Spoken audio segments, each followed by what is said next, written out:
이제 찬양대 송령에 맞추어 묵상기도 드리심으로 오늘 주일 예배를 하나님께 드리겠습니다.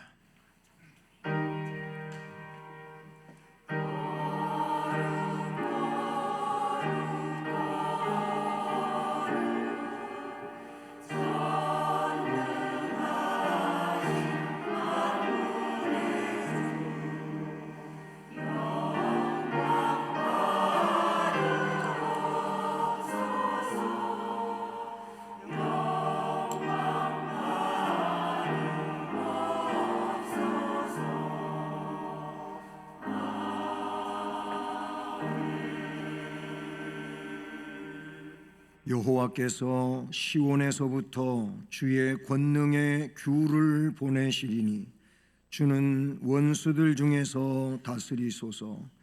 주의 권능의 날에 주의 백성이 거룩한 옷을 입고 즐거이 헌신하니 새벽 이슬 같은 주의 청년들이 주께 나오는도다. 아멘. 사랑의 하나님 아버지, 감사드립니다. 하나님께 주일 예배를 드릴 수 있도록 우리의 삶을 주장하시고 은혜 안에 믿음으로 인도해 주시고 이 귀한 자리에서 주께 경배하며 영광 돌리게 하심을 감사드립니다.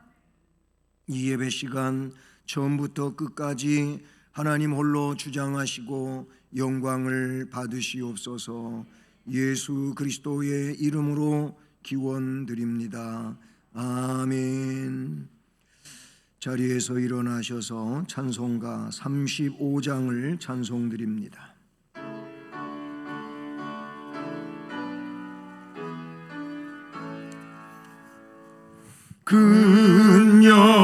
근영화로신 주 이곳에 오셔서 이 모인 자들로 주 백성 삼으사 그 중에 항상 계시고 그 중에 항상 계시고 큰 영광 나타내소서.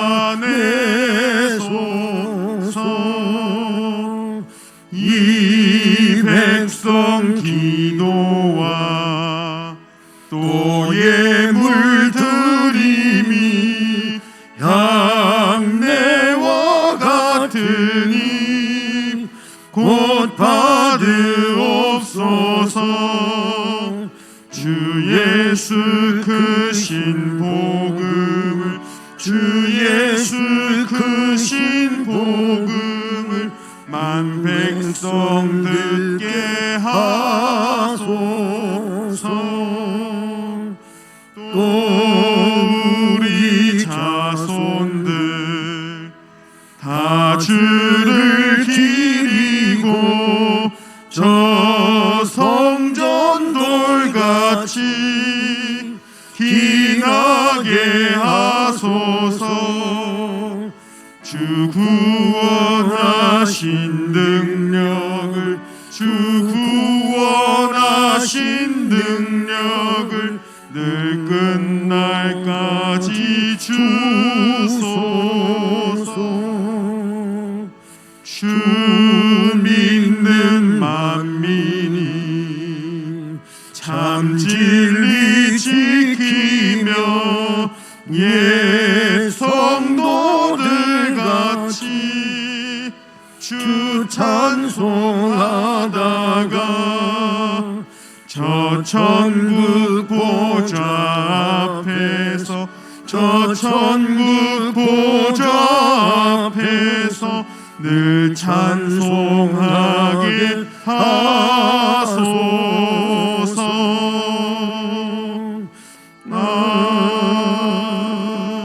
아멘. 성시교도 교동문 제13번 시편 23편 말씀을 교독하시겠습니다.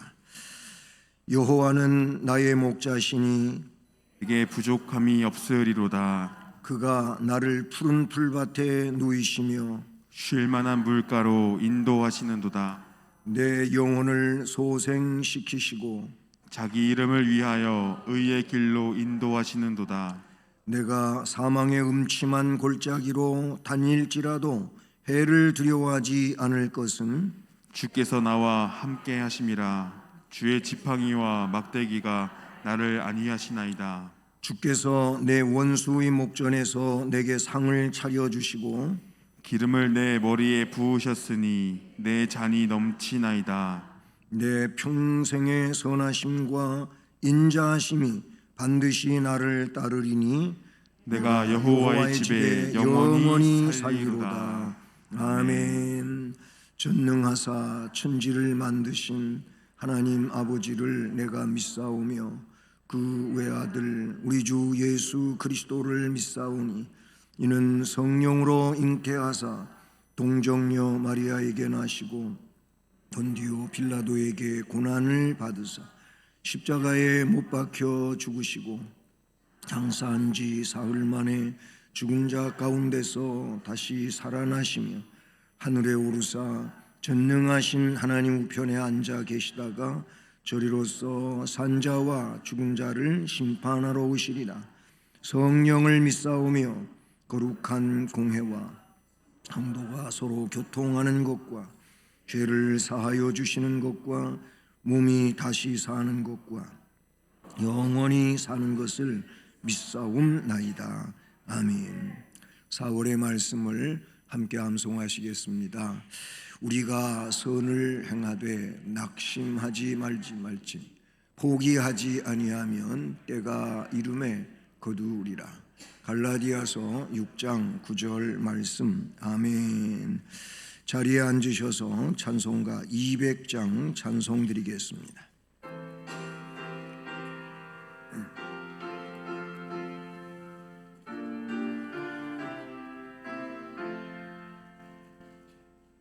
달고 오묘한 그 말씀 생명의 말씀은 귀한 그 말씀 진실로 생명의 말씀이 나의 길과 믿음 밝히 보여주니 아름답고 귀한 말씀 생명샘이로다. 아름답고 귀한 말씀 생명샘이로다.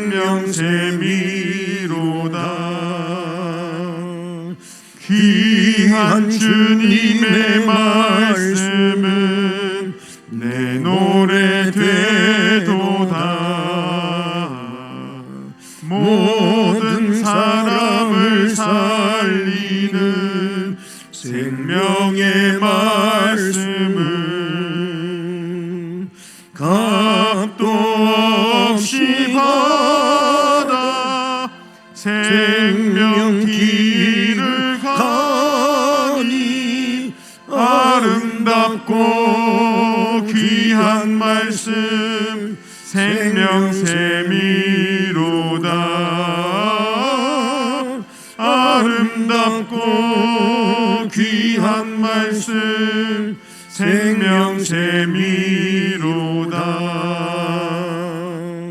널리 울리어 퍼지는 생명의 말씀은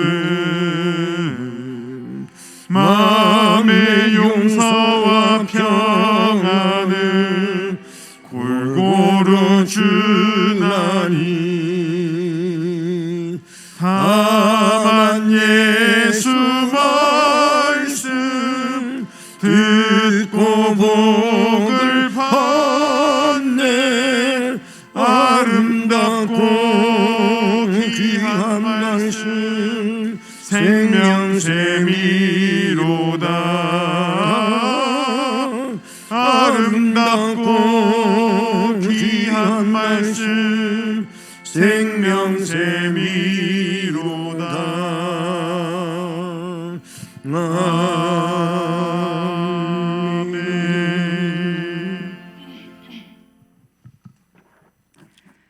사랑과 은혜가 충만하신 여호와 하나님 아버지, 하나님 오늘도 복된 날을 저희들에게 허락하여 주시옵시고 하나님의 자녀들을 이렇게 하나님의 전으로 발걸음을 인도하게 하시니 진심으로 감사드립니다. 세상에 죽었던 저희들을 하나님 다시 살려주시어서 하나님의 자녀로 살게 하시니 진심으로 감사드립니다. 그러나 하나님 아버지, 지난 일주일 동안 하나님의 말씀을 받고 아버지 살면서 주님 앞에 지은 죄 있으면 이 시간 용서하여 주시옵소서. 그리하여서 하나님의 자녀로서의 본분을 감당하며 늘 주님의 뜻 안에서 말씀 안에서 살아갈 수 있는, 아버지 말씀으로 순종할 수 있는 우리의 믿음이 될 수 있도록 도우시고 우리 성심의 지체들이 될 수 있도록 하나님께서 함께하여 주시옵소서. 찬양과 예배를 받으시기에 합당하신 하나님 아버지, 우리 수원 성심교회를 통하여서 하나님 영광 받아 주시옵소서. 이 교회가 아버지 하나님의 사랑이 충만한 교회요, 성령이 충만한 교회요, 말씀이 충만한 교회가 되게 하옵시며 하나님 아버지, 이 마지막 때에 진정 구원의 사명을 잘 감당하는 교회가 되어져서 하나님 보시기에 아름다운 교회로 성장할 수 있도록 도와주시옵시고 아버지, 어린 영유아부터 장년에 이르기까지 하나님을 섬기는 삶이 복되게 하여 주시옵기를 간절히 기도하고 원합니다.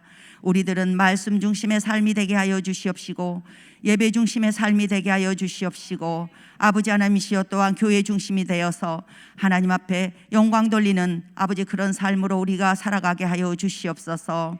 하나님, 이 시간은 또한 우리가 말씀을 듣는 시간입니다. 하나님의 말씀을 아버지 준비하여서 강단에서 선포하실 우리 목사님 영육의 강건함으로 허락하여 주시옵시고 성령의 두루마기를 입혀 주시어서 그 말씀이 선포되어질 때 우리는 아멘으로 받게 하옵시고 아버지 또한 그 말씀을 삶 가운데 적용하여 날마다 살아갈 수 있는 심령들이 되게 하여 주시옵소서. 오늘도 우리 하나님 또한 곳곳에서 하나님 앞에 충성되고 헌신된 아버지 일꾼들이 있습니다. 그 일꾼들에게 복의 복을 더하여 주시옵소서. 영적인 복과 아버지 육적인 복으로 함께하여 주시옵기를 원하옵고 기도합니다. 하나님 또한 시온 찬양대의 찬양을 허망하시고 하나님 영광 받아 주시옵시고 우리들에게는 복된 날이 되게 하여 주시옵소서. 오늘도 살아서 역사하시며 우리를 구원하신 우리 구주 예수 그리스도의 이름으로 감사 기도드렸습니다. 아멘.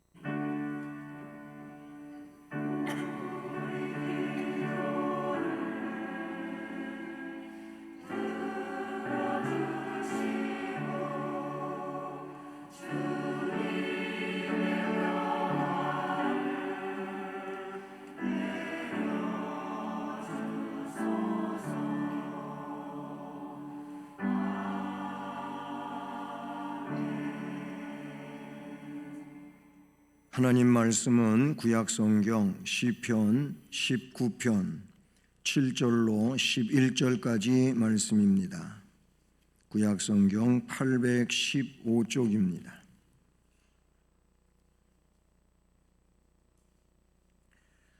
시편 19편 7절부터 11절까지 말씀을 우리 함께 봉독하면서 받습니다.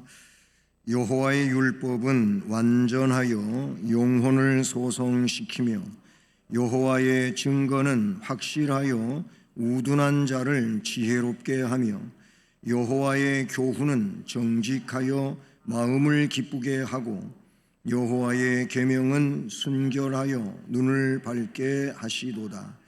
여호와를 경외하는 도는 정결하여 영원까지 이르고 여호와의 법도 진실하여 다 의로우니 금 곧 많은 순금보다 더 사모할 것이며 꿀과 송이꿀보다 더 달도다. 또 주의 종이 이것으로 경고를 받고 이것을 지킴으로 상이 크니이다. 아멘.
사랑의 하나님 아버지, 우리가 영적 싸움에서 이길 수 있도록 승리해 주셨으며 성령 하나님께서 우리 안에 역사하심으로 이 능력의 삶을 살아갈 수 있게 해주셔서 감사드립니다.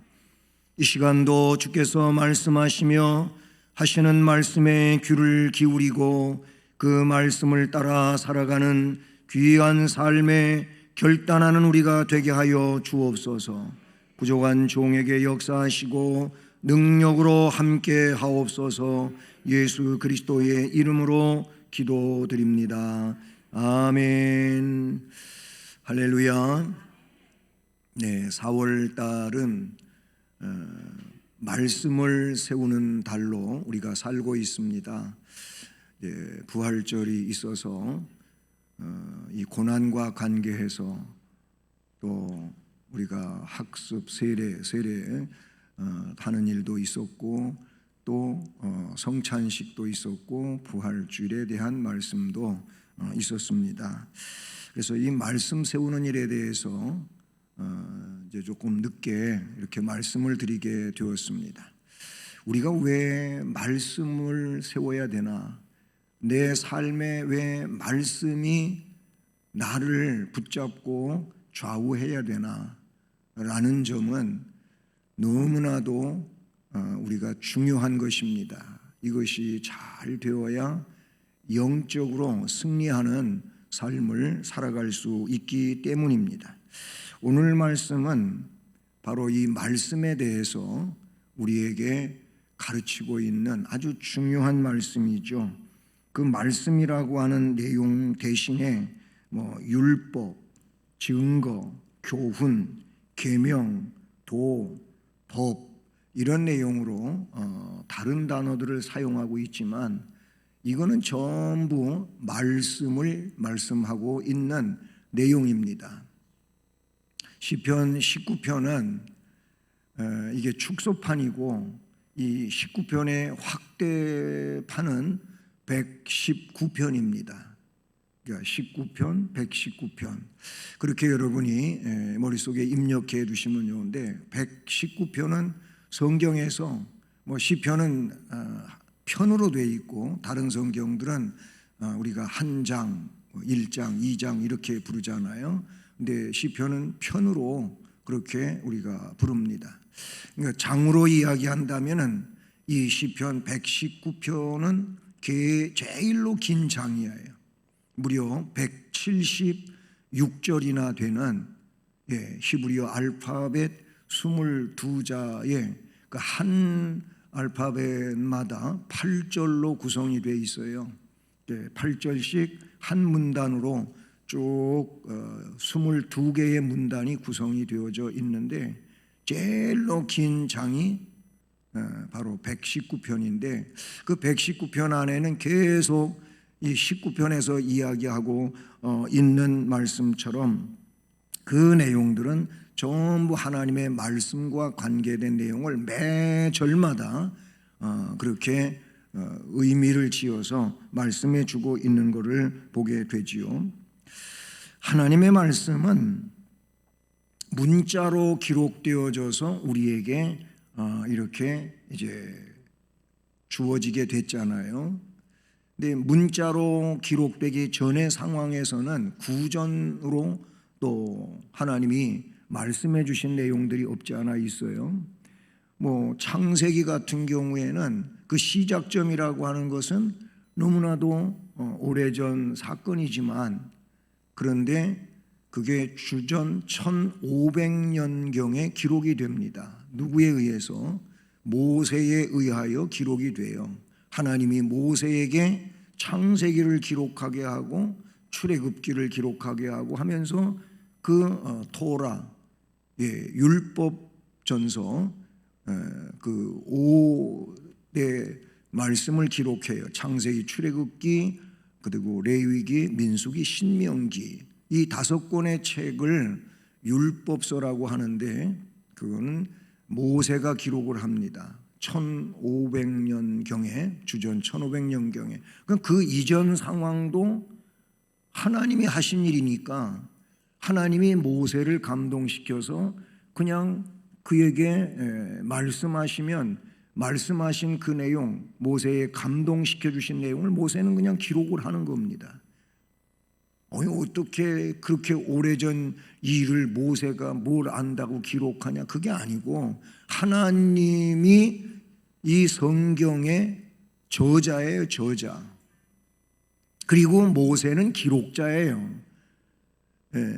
보통 각 성경들을 주의하고 그 성경의 서론에 대하여 공부할 때 자꾸 예를 들어서 모세 아니면 바울 그런 사람들을 자꾸 저자로 이렇게 쓰기도 하는데 저는 그게 마음에 들질 않아요.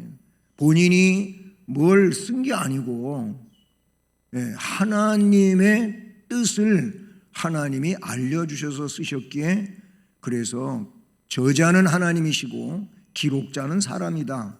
이게 더 정확한 얘기가 된다고 생각을 합니다. 이렇게 문자로 기록된 이 성경이 수천 년이 지났잖아요. 오늘날에서는 더욱 그렇죠. 그 내용이 그런데 생생하게 살아있는 말씀으로 기록되고 또 우리에게 경험되어진다고 하는 사실입니다. 하나님의 말씀은 능력이고 생명이에요. 히브리서 4장 12절에 있는 것처럼 하나님의 말씀은 살아있는 말씀이고 활력이 있는 말씀이에요. 그래서 혼과 영, 영과 혼, 우리 이 보이지 않는 그런 우리 속의 것들에 대해서도 그렇고 그 다음에 관절, 골수를 찔러 쪼개기까지 하고 하나님의 말씀이 우리 안에서 역사되어지는 내용들이라고 볼 수가 있어요. 신앙생활은 하나님의 말씀이 중심이 되는 삶을 살아야 되는 거예요. 말씀이 중심이 된다고 하는 건 뭐냐면은 그 말씀을 근거해 가지고 모든 삶을 살아간다 그 말이에요. 말씀은 말씀이고 나는 나고 아니면 내 생각은 생각이고 내 경험은 경험이고 말씀은 이렇게 얘기하지만 내가 갈 길은 이거다. 이거는 말씀 중심이 아닌 것이죠. 하나님은 그거를 원하시는 게 아니고 내 생각을 다 내려놓고 내 말에 따라라 라고 하는 것이 성경의 근본적 내용이라고 봐요. 그렇게 할 때 너에게 복이 된다, 내가 살 수 있다, 내 영혼의 문제가 해결이 된다 라고 말씀을 해 주셨다는 사실이죠. 그러기 위해서는 말씀을 우리는 읽어야 되고 말씀을 이렇게 듣는 예배에 빠지지를 말아야 되고 그리고 이 말씀을 들었습니까? 읽었습니까? 그러면 연구를 해야 되는 거예요. 그 말씀을 묵상을 해야 되는 거예요. 들려주신 말씀에 대하여 묵상을 한다고 하는 건 뭡니까? 들음으로 내 마음속에 담겨졌으니 그 말씀을 자꾸 되새김질하는 것이 묵상이라고 할 수 있다 그런 얘기죠. 그러기 위해서 말씀 교육은 절대적으로 필요하다라고 볼 수가 있는 것이죠. 여러분 우리가 육신이 글쎄 노쇠해가지고 사람이 오래오래 살아서 모든 지체들이 자꾸 약해져가지고 그래서 점점 힘이 떨어지고 그렇게 살다가 결국은 돌아가시게 되잖아요. 그런 상황이 아닌 그런 상황에서는 우리가 뭔가 질병에 노출되면 빨리 그거를 발견하고 찾아서 치료를 받아야지요. 우리는 그렇게 하려고 하잖아요. 문제가 있으면 그래서 병원을 찾게 되고 가서 진찰을 받고 더 위중하면은 모든 의학 기계들을 근거해 가지고 거기에서 집중적으로 검사를 받고 원인을 찾아내서 그 원인에 따라서 의사가 뭐 어떻게 치료할 것인지 하면서 처방을 내리고 하지 않습니까? 그걸 잘 따라야 돼요. 육신도 그 원인을 찾아내서 치료를 함으로 회복을 하고 치료를 받고 또 정상적인 삶을 살아가게 하는 거 다 알잖아요.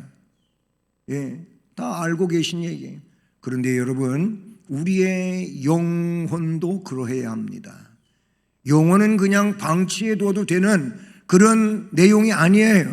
우리의 영혼은 더 이 육체보다도 귀중한 겁니다. 왜 그러냐면 우리의 육체는 유통기한이 있어요. 그 기한까지 살 수 있는 거예요. 그 기한을 넘어가면 우리 육체는 소멸될 수밖에 없는 거예요. 성경에서는 그거를 날이 가면 갈수록 낡아진다, 후패한다 이렇게 이야기를 했어요. 그건 어떻게 할 수가 없어요. 그런데 우리의 영은 영원한 겁니다.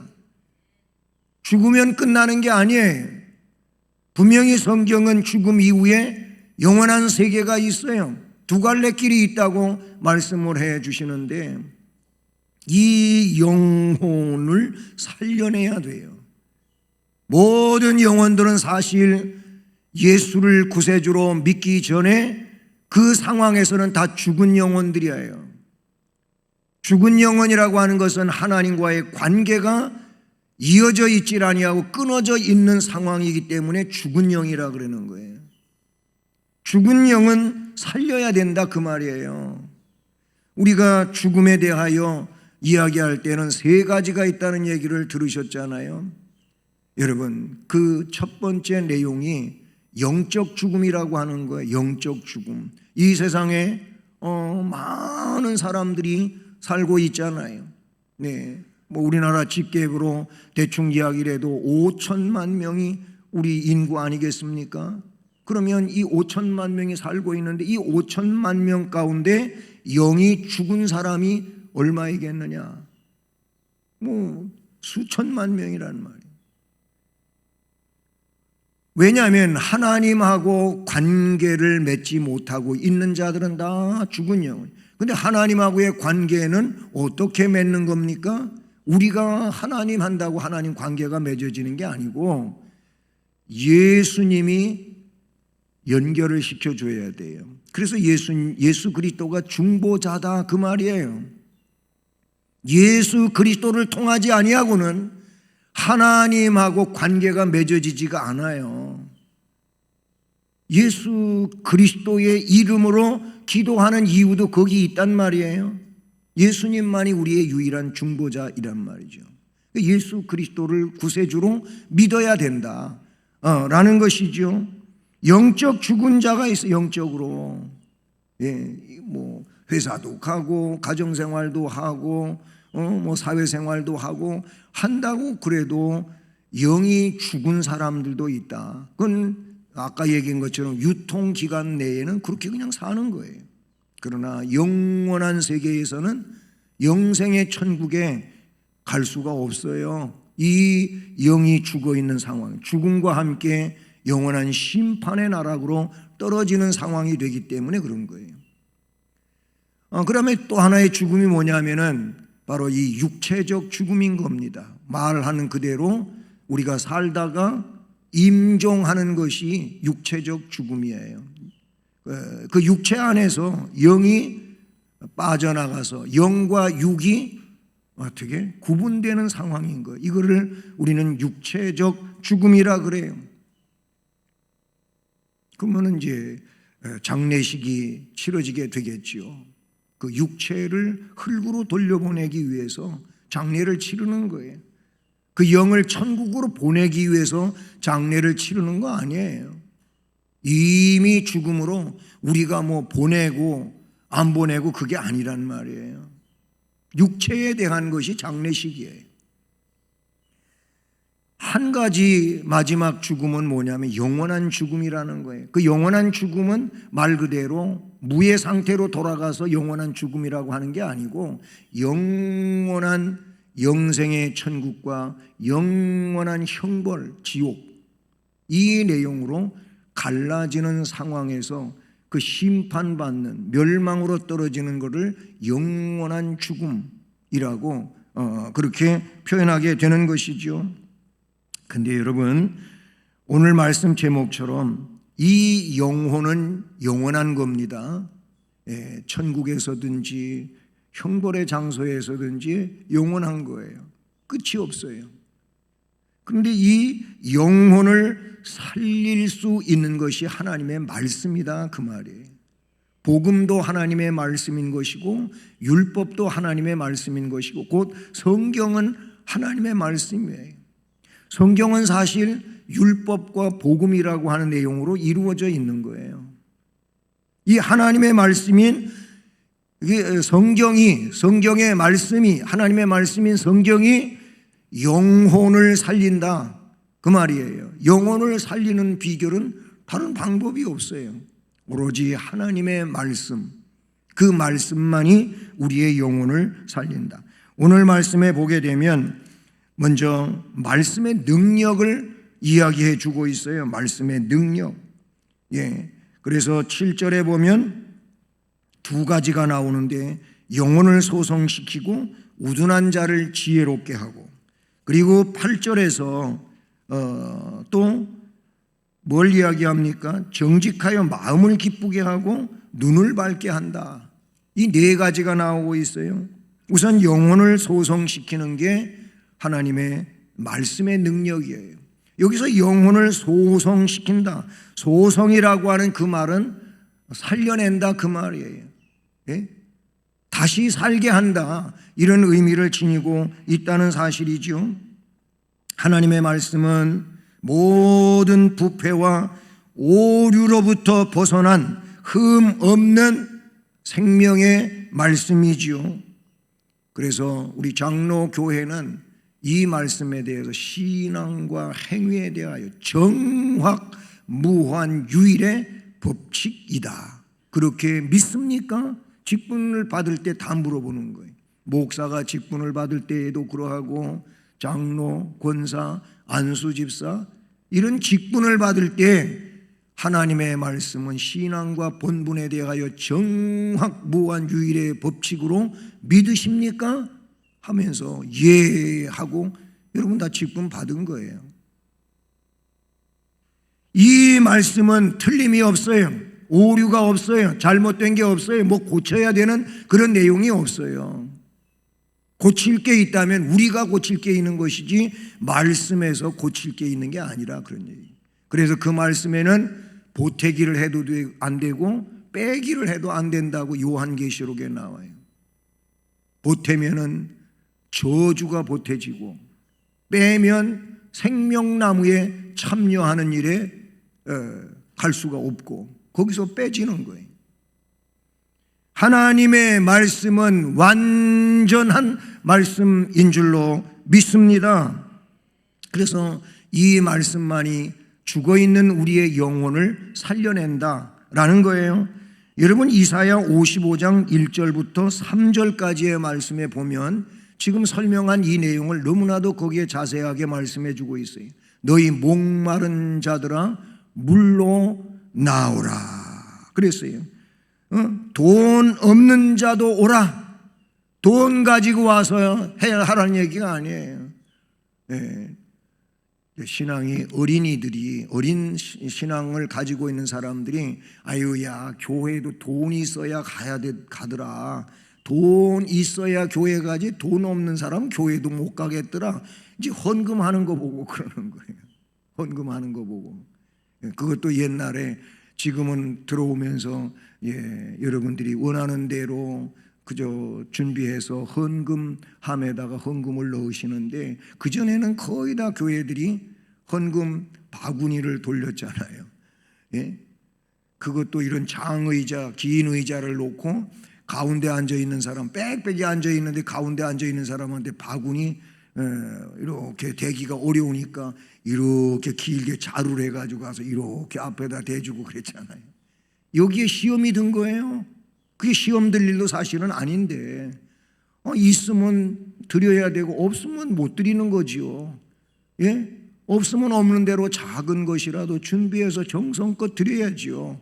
성경에 2 렙돈을 드렸던 과부가 많이 갖다가 헌금교회에 넣은 사람보다도 이 사람이 더 많이 드렸다고 칭찬받은 일도 있잖아요. 왜 그러냐면 많느냐 적느냐가 아니고 그 사람이 헌금을 하고도 얼마만큼 집에 가지고 있느냐를 가지고 주님은 평가를 하셨단 말이에요.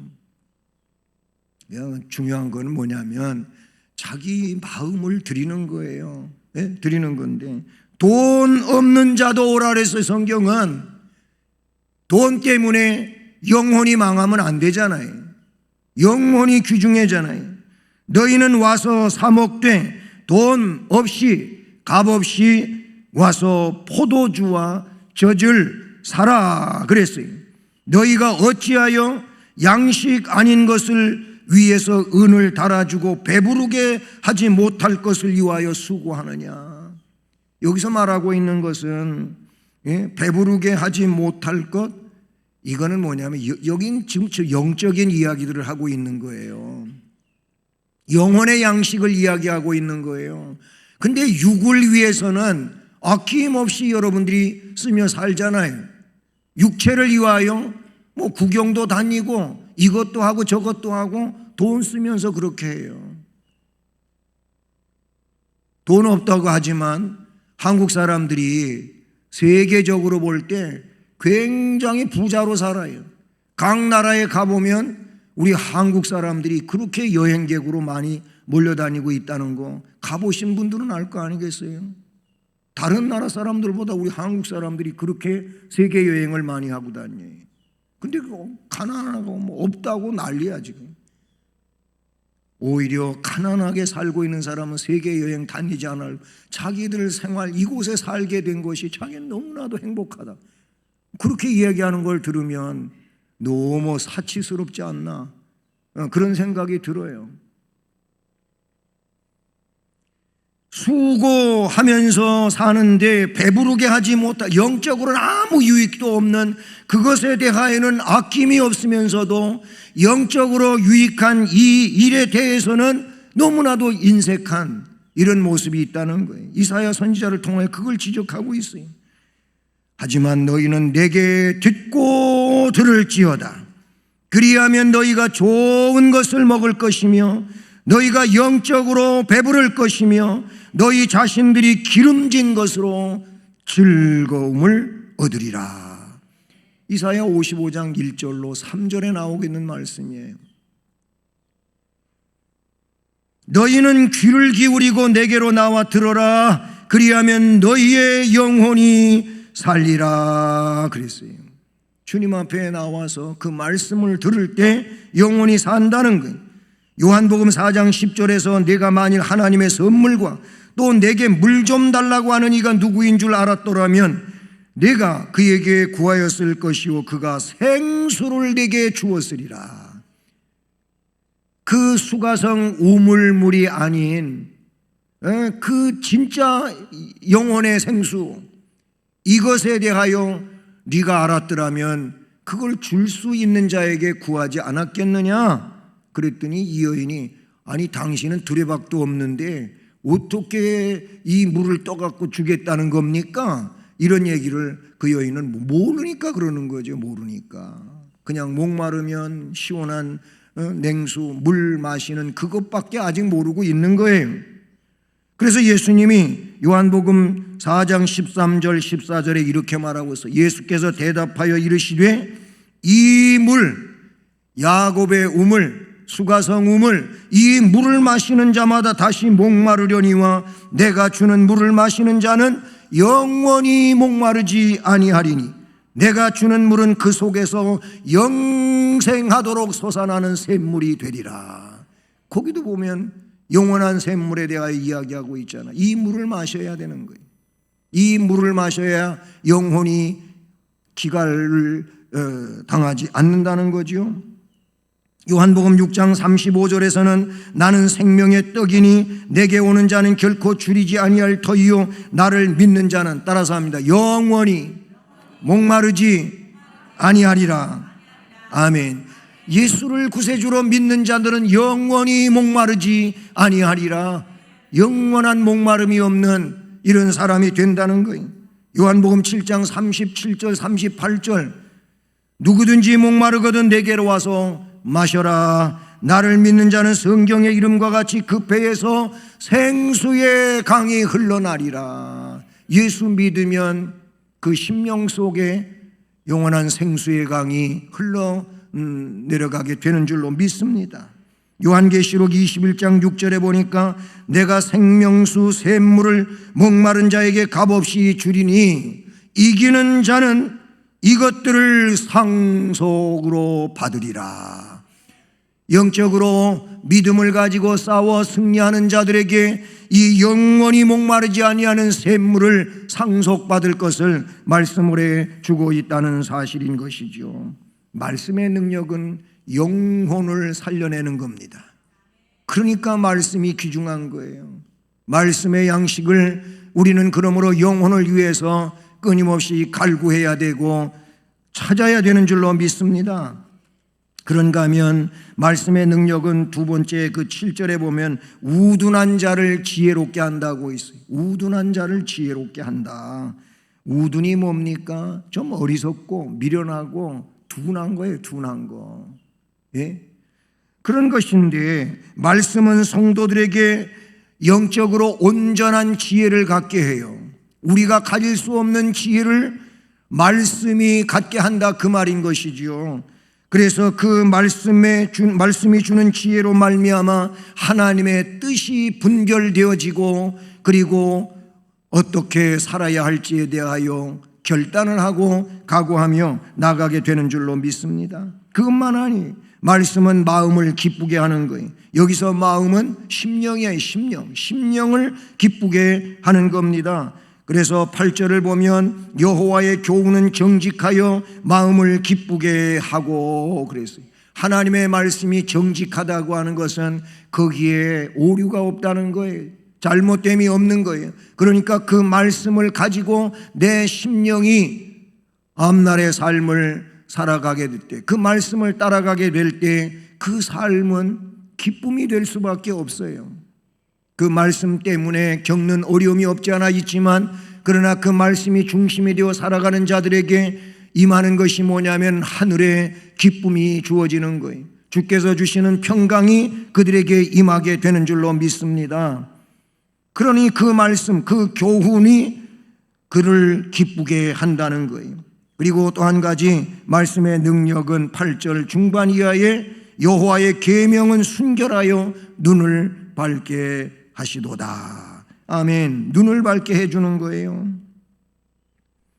시편 119편, 앞에서 119편 얘기했는데 105절 지난 금요 심야 예배 때도 이 본문이 설교되어졌는데요. 주의 말씀은 내 발에 등불이 된다는 거예요. 내 길에 빛이 된다고 시편 119편 105절에 말씀하고 있어요. 캄캄한 어둠 속에 그 발이 실족지 아니하게 등불이 비춰지고 그가 가는 길에 빛이 쫙 비춰진다면 어둠을 다 몰아내고 빛으로 그 길을 빛으로 이끌어 주시니 실족할 일이 없잖아요. 영적인 삶이 바로 그런 거예요. 말씀의 은혜를 받고 그 말씀을 따라가는 길이 그런 길이 되는 줄로 믿습니다. 영안이 열려요. 그래서 볼 수 있는 눈이 되는 거예요. 봐야 할 걸 보고 앞을 향하여 가는 것이죠. 분별력이 생기는 거예요. 이게 말씀의 능력이라고 성경은 우리에게 가르치고 있어요. 영혼을 소성시키고 우둔한 자가 지혜롭게 되어지고 그 심령은 기쁨으로 넘치고 눈은 밝아지고. 네, 이게 말씀의 능력이에요. 영적인 지금 내용들을 말하고 있는 것이죠.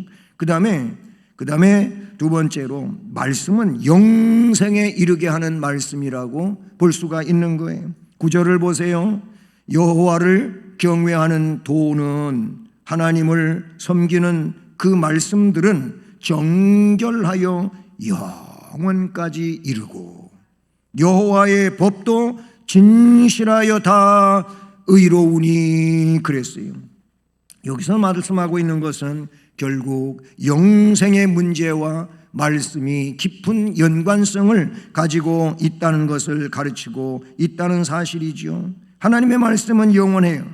그 말씀에 의존하는 삶도 어느 시대에 살고 있든지 동일하게 그런 영생의 문제를 해결해 주는 은혜의 말씀인 줄로 믿습니다.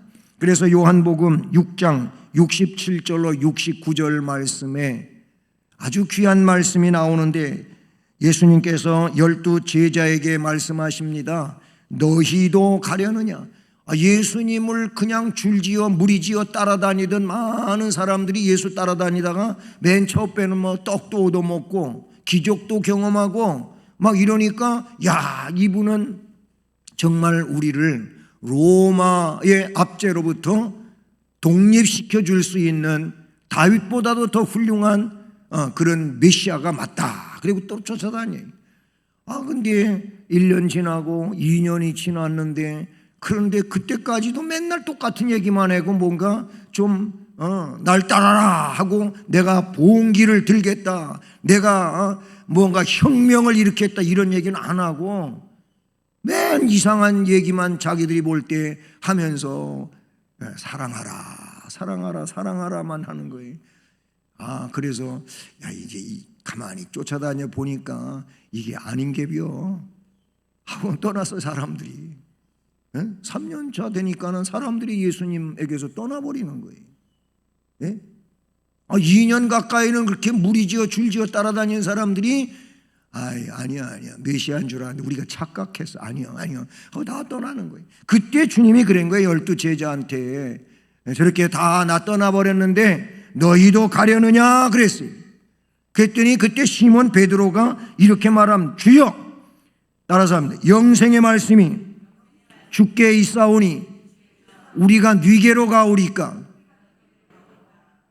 시몬 베드로는 아주 그 중요할 때마다 진짜 굉장히 유명한 말들을 했어요. 신앙 고백을 할 때도 제일 먼저 주는 그리스도시요 살아계신 하나님의 아들이십니다. 내가 고난받고 죽었다가 사흘 만에 살아난다 그러니까 그런 일 절대로 없게 해주겠다고 그래서 사탄이 되고 말았지만은, 근데 시몬 베드로가 신앙 고백 때도 그랬지요. 바로 지금 이 상황에서 다 많은 사람들이 떠나고 그래서 제자들한테 물어볼 때 그때 시몬 베드로가 주의 영생의 말씀이 주께 있는데 우리가 누구에게로 갑니까? 절대로 주님을 떠나지 않을 겁니다. 이렇게 말하지요. 그럴 때 주님이 시몬 베드로가 계속 이어서 말하기를 우리가 주는 하나님의 거룩하신 자인 줄 믿고 알았삼나이다. 믿으면 알게 돼요. 믿으면 알게 돼요. 안 다음에 믿으려고 하지 마세요. 안 다음에 믿는다? 죽을 때까지도 몰라. 믿으면 알게 돼요. 베드로도 그렇게 고백해요. 믿고 알았습니다. 주님이 영생의 주님이신 것을 믿고 알았습니다. 이래. 그래요. 말씀은 영생에 이르게 하는 말씀인 줄로 믿습니다. 동시에 그 말씀은 의롭게 해줍니다. 하나님의 말씀은 죄를 판단하고 죄를 분별하게 하고 또는 역사를 심판하고 여러 가지의 내용들을 하나님 앞에 바로 세우도록 날마다 그를 깨우치시고 관리시켜 주시고 그렇게 하시는 것이 하나님의 말씀인 줄로 믿습니다. 그런 말씀을 통해서 살다가 보면 분별력이 생기고 의가 무엇인지 불의가 무엇인지를 구분하는 이런 은혜 속에 살게 된다는 것이죠. 말씀은 이렇게 영생에 이르게 하는 말씀이에요. 능력 있는 말씀이니까 당연히 능력 있는 말씀이 영생에 이르게 하지 않겠습니까? 그러니 우리가 해야 할 일이 뭐겠습니까? 따라합니다. 말씀을 사랑하자. 다시 말씀을 사랑하자. 아멘. 말씀을 사랑해야 돼. 그래서 세 번째 대지로 말씀을 사랑하라, 이런 대지를 제가 잡았어요. 말씀을 사랑하라. 본문에 다윗, 이게 다윗 19편이 다윗의 시편이라고 앞에 표제에 나오잖아요. 다윗은 말씀을 얼마만큼 사랑했는가? 10절을 보시면 앞에 뭐 쭉 말씀은 능력이고 말씀은 영생을 허락해 주고 그래서 그 말씀 곧 많은 순금보다도 사모할 것이며 꿀과 송이 꿀보다 더 달도다. 아멘. 이게 말씀을 사랑하는 다윗의 모습이에요. 금 좋아하시죠? 아니에요. 그냥 금보기를, 황금보기를 돌같이 보라 그래서 돌같이 보십니까? 예, 금 좋지요. 요새 금값이 뭐 그냥 40만 원이 넘어갔다 그래요. 엄청 많이 값이 올라서 금에 투자한 사람들이 아주 대박 났다고 또 누가 그러던데, 여러분 금 참 좋은 거예요. 근데 성경에 보니까 우리의 믿음은 금보다도 더 귀한 거라 그랬어요. 금이 천국 가게 하는 게 아니고 믿음이 천국 가게 하는 거니까 그게 그렇게 귀한 거예요. 근데 그래서 다윗도 이 말씀에 금은 금인데 많은 순금보다도 더 사모한다, 그렇게 말하고 있어요. 또 꿀과 송이 꿀보다도 더 달도다 그랬어요. 뭐 요즘이야 성인병들이 많이 생겨서 단 거를 멀리 하려고 하잖아요. 설탕을 먹지 말라고 백색, 삼색, 세 가지 백색 공포에 대한 그런 것들이 있잖아요. 그 중에 설탕도 들어가 있어요.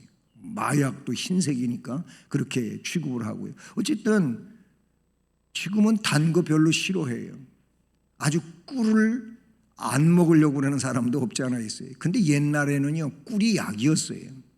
꿀이 집에 상비약이었어요. 배가 아파도 꿀 한 숟갈 먹으라 그러고, 어디 상처가 나도 갖다 꿀 발라주고 꿀이 약이었잖아요. 옛 시대에는 꿀처럼 종려. 그래서 꿀단지 어디 숨겨놓으면 그거 꺼내 먹다가 한 숟가락 먹고 두 숟가락 먹다 다 퍼먹어. 그런 일도 생기고, 꿀단지에 대한 비유의 말씀도 많이 있어요. 벌이 꿀단지를 발견해 가지고 꿀단지 입구에서부터 빨다가 들어가다 꿀에 빠져버려서 도망도 못 가고 죽었대. 그런 얘기도 있어요. 여러분, 꿀이 그렇게 좋은 거였다는 거예요.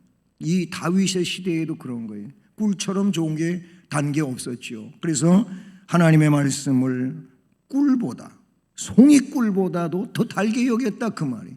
이 말의 의미는 뭐냐? 말씀처럼 귀한 꿀맛 같은 게 없다 이거예요. 여러분, 이 말씀을 많은 순금 덩어리보다도 더 좋아하십니까? 아무도 대답을 못 하시지. 앞으로 그러시길 바랍니다. 말씀이 정말 금덩어리보다 더 귀중하다고 여기세요. 말씀처럼 달고 맛있는 것은 세상에 없다. 그럴 수 있기를 바랍니다. 말씀은 보기만 하면 졸리고, 말씀을 보려고 하면 왜 자꾸 딴 생각만 들고, 그러시지 말고 말씀에 집중해 보십시오. 영원히 삽니다. 하늘의 은혜가 임합니다. 영생의 길이 보입니다. 내가 살아야 할 이유가 분명해집니다. 말씀이 나에게 그렇게 역사하신다는 거예요. 말씀을 그러니까 사랑을 해야 돼요. 그렇게 말씀을 사랑하고 사는 사람은 11절에 주의 종이 이것으로 경고를 받고 이것을 지킴으로 상이 큽니다. 결국 말씀에 경고를 받고 말씀을 지켜가는 자는 장차 하나님 앞에 섰을 때 상 받아요. 성경은 분명코 상급을 이야기하고 있어요. 말씀을 지킨 자에게, 말씀을 따라 산 자에게 우리 주께서 상 주실 줄로 믿습니다. 바울도 그 상을 바라봤어요.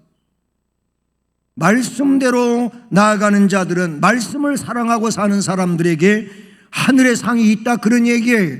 그냥 충성만 하라고 말씀하시고 거기에 따르는 보상이 말씀되어지지 않은 내용은 하나도 없어요. 사랑하는 여러분, 말씀을 통해서 하나님께 상 받을 눈이 열리시기를 바라고, 말씀의 능력으로 치유받고 영원히 살아나서 생명의 삶을 살아가시기를 바라고, 그 영원한 문제뿐만 아니라 이 땅에 살 때에도 말씀을 통하여 여러분이 치료받으시고 문제를 해결받으시고 은혜의 삶을 살아가시고 영적으로 승리하는 이런 복된 삶의 주인들이 되시기를 우리 주님의 이름으로 축복합니다. 사랑의 하나님 아버지, 감사합니다. 말씀을 세우는 4월 한 달뿐만 아니고 우리는 일생을 살아가며 말씀이 중심이 되어야 하고 말씀을 세워 살아야 합니다. 왜냐하면 그 말씀이 영혼을 살리는 것이기 때문이며, 그리고 영적인 영안을 띄워 보아야 할 걸 보고 분별할 걸 보게 하시는 줄로 믿습니다. 바로 이 영생의 말씀, 생명의 말씀이 구원에 이르는 지혜가 있게 해 줍니다. 그러므로 말씀을 사랑하는 자 되게 하시옵소서. 다윗처럼 많은 황금보다도 단 송이꿀보다도 더 달게 여기는 이런 은혜의 삶을 살아가는 놀라운 은혜의 심령들 되게 하옵소서. 예수 그리스도의 이름으로 기도드립니다. 아멘. 찬송가 203장을 찬송하십니다.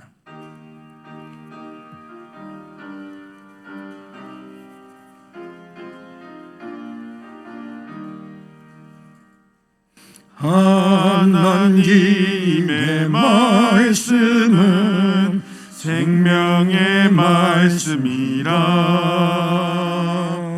광야 같은 세상에 길 잃고 방황할 때, 절망 중에 빠진 이 몸 하나님 보호하사 생명샘이 솟아나와 새 힘이 넘칩니다. 하나님의 말씀은 은혜의 말씀이라. 누구든지 믿고서 참으로 회개하면 하나님이 사해 주사 구원함 베푸시고 가히 없는 그 은혜로 늘 품어주십니다. 하나님의 말씀은 진리의 말씀이라. 믿음으로 지키어 자유를 얻게 되면 어려운 일, 힘든 일도 담대히 할 수 있어 하늘나라 이르도록 승리케 하십니다. 하나님의 말씀은 사랑의 말씀이라. 험한 세상 살 동안 언제나 돌보시고 변함없는 사랑으로 우리를 지키시어 하늘나라 이르도록 인도해 주십니다. 아멘. 하나님 아버지, 오늘도 말씀을 통해 복을 주셔서 감사합니다. 이제 물질을 정성을 다해 구별하고 하나님께 봉헌 드리오니 우리가 드리는 이 헌금을 흠양해 주시고 정성스러운 손길들 위에 또 가정들마다 그리고 사업과 직장 학업에 복을 주시고 우리 주님의 은혜로 충만하게 하시오며 기쁘고 즐겁고 건강하고 행복한 인생을 살게 하옵소서. 재능으로 주님을 섬기며 영광을 돌리는 모든 심령들에게도 동일한 복과 은혜를 주시고 그 재능을 더 뛰어나게 해 주심으로써 교회와 나라와 민족 가운데서 더 영광스럽고 빛나는 인생을 살게 하옵소서. 축복하고 감사하오며 예수 그리스도의 이름으로 기도드립니다. 아멘. 네. 여전도 기관별 전도 수, 목, 금 해당 여전도회들이 함께 동참하시고 요즘에 또 많이들 나오시더라고요. 그렇게 함께 해주셔서 감사를 드립니다. 그리고 오늘 다음 주일 2부 예배 후 권사회가 본당에서 원래회로 모입니다. 70세 이상 어르신들 실보학교 이렇게 5월 2일 날 9시 30분 교회에서 대형 버스로 출발이 됩니다. 인천에 있는 딸기밭 가서 체험하고 그리고 살림욕도 하려고 하는데요. 참여하실 분들은 우리 신방전도사님에게 접수하시기를 바라고 선물, 간식, 점심, 교통비는 일체 교회와 실버학교에서 담당을 합니다. 대신에 이제 거기 딸기밭에 가는데 딸기값이 요새 뭐 모든 게 다 올라서 그런지 1kg당 그 스티로폼 박스 한 박스가 25,000원이래요. 먼저 그 전에 갔을 때 18,000원인가 그랬는데 그만큼 오른 거죠. 이것은 본인이 사시는 겁니다. 그런데 꼭 다 사는 건 아니에요. 사실 분은 사시고 못 사실 분들은 그냥 안 사실 분들은 안 사시면 되는 거예요. 그런 그것만 본인들이 해결하시는 거고 나머지는 교회에서 다 효도 행사니까 그렇게 해 드릴 겁니다.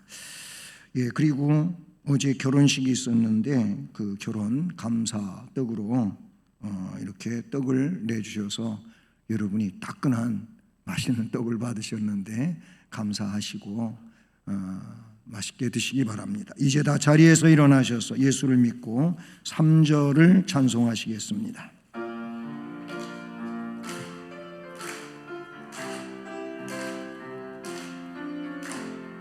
내 몸과 같이 이웃을 사랑 다정히 지내고 온 정성 다해 주님을 사랑 교회를 받드네. 우리나라 즐거운 나라 우리나라 복받은 나라. 주 예수 그리스도의 은혜와 하나님 아버지 지극한 사랑과 성령님 교통, 위로, 인도, 보호 깨닫게 하시며 충만하게 하시는 역사가 영혼을 살려주시는 하나님의 말씀에 대하여 말씀을 듣고 그 말씀 안에의 삶을 새롭게 살아가기 위하여 결심하고 나가는 성도들 머리 위에 가정, 일터, 앞날, 교회와 민족 위에 이제로 영원까지 함께 계실지어다. 아멘.